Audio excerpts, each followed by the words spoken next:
Tests pendant 6 mois sur des souris. Est-ce que cet argument de l'urgence, Alain Boer, à votre avis, peut être retenu dans ce contexte-là? On est face à un traitement.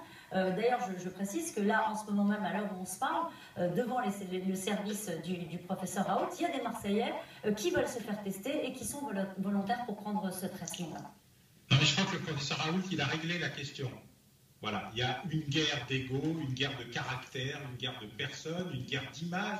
Le professeur Raoult lui-même se compare assez facilement comme une espèce d'atypique parmi les atypiques, mais il faut lire le CV du professeur Raoult. C'est pas un kéké marseillais en délire. Il a un CV à rallonge, il a les plus hautes distinctions scientifiques, il a les plus grandes publications.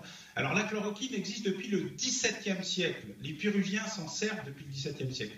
Elle est dans le tableau médical depuis 70 ans. C'est l'armée française qui a commencé à s'en servir contre le paludisme. Tous les effets secondaires possibles et imaginables sont connus. Il y en a, c'est vrai, la rétine, pour les gens qui ont des problèmes cardiaques, ils sont connus, ils sont identifiés. Que dit le professeur Raoult? Pour tous les malades fébriles, qui ont le début de commencement de quelque chose, ils viennent nous consulter, ils pratiquent des tests pour le diagnostic d'infection. Pour tous les patients infectés, dont un grand nombre sont peu symptomatiques, mais ont déjà des liaisons pulmonaires, car il les teste, contrairement à ce que tout le monde raconte. Il fait son métier, diagnostic, traitement.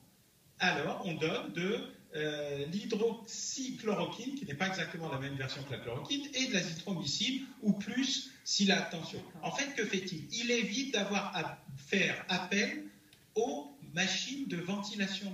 Il évite la thrombose de l'hôpital. C'est ça qu'il explique. Il ne dit pas qu'il va traiter les cas les plus graves. Lui-même explique dans un quotidien local, La Provence, que ces cas-là, c'est déjà trop tard. Il veut arriver avant que ça soit trop tard. Deux options. Ça ne sert à rien.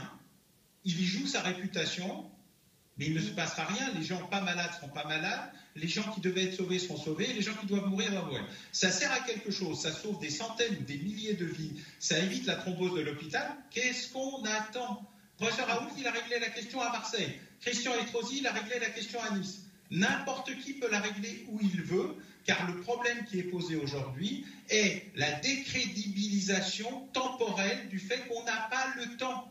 On ne peut pas se permettre d'envoyer des soldats sans armes. Bertrand Guillet, vous êtes d'accord avec ça? Alors, il y a l'avis du gestionnaire.